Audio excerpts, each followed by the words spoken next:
ఒక చిన్న కథ పెద్ద లెసన్ విను. స్కైలో కింగ్ లాగా ఎగిరిన ఎయిర్లైన్స్ గ్రౌండ్ లో ఎలా ఆగిపోయింది తెలుసా? 1990s లో ఇండియాలో ఫ్లైట్స్ అంటే లగ్జరీ, ప్రైవేట్ ఎయిర్లైన్స్ ఆల్మోస్ట్ లేవు. అప్పుడే ట్రావెల్ ఇండస్ట్రీలో ఇయర్స్ ఆఫ్ ఎక్స్పీరియన్స్ ఉన్న నరేష్ గోయల్ కి ఒక dream, Indian airlines world class లెవెల్లో ఉండాలి అని. 1992లో జెట్ ఎయిర్లైన్స్ స్టార్ట్ అయింది. 1993లో ఫ్లైట్స్ ఎగిరాయి, కానీ అవి air taxi flights.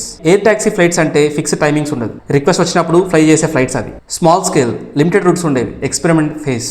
1995లో big chance, Jet airlines కి షెడ్యూల్ ఎయిర్లైన్స్ స్టేటస్ వచ్చింది. అంటే ఎక్స్పెరిమెంట్ కాదు, proper airlines, fixed timings, daily flights, passengers happy, on time service ఇచ్చేవాళ్ళు. జెట్ అంటే క్వాలిటీ అని బిలీఫ్ అయింది మార్కెట్లో. 2004లో జెట్ ఎయిర్లైన్స్ ఇంటర్నేషనల్ ఫ్లైట్స్ ని స్టార్ట్ చేసింది. 2005లో ఐపీఓ వచ్చింది, మనీ వచ్చింది, కాన్ఫిడెన్స్ పెరిగింది. కానీ కాన్ఫిడెన్స్ తో పాటు డేంజర్ కూడా వచ్చింది. మార్కెట్ గ్రాడ్యువల్ గా చేంజ్ అవుతున్న విషయం జెట్ ఎయిర్లైన్స్ అబ్జర్వ్ చేయలేకపోయింది. పీపుల్ ఇప్పుడు సర్వీస్ కంటే కూడా ప్రైస్ ని ఎక్కువ చూస్తున్నారు అన్న విషయం జెట్ ఎయిర్లైన్స్ అబ్జర్వ్ చేయలేకపోయింది. లో కాస్ట్ ఎయిర్లైన్స్ ఫాస్ట్ గా వస్తున్నాయి, జెట్ ఎయిర్లైన్స్ మాత్రం ప్రీమియం తో కంఫర్ట్ గా ఫిక్స్ అయింది. 2007లో ఒక బిగ్ డెసిషన్ తీసుకున్నారు, ఎయిర్ సహారాని అక్వైర్ చేశారు.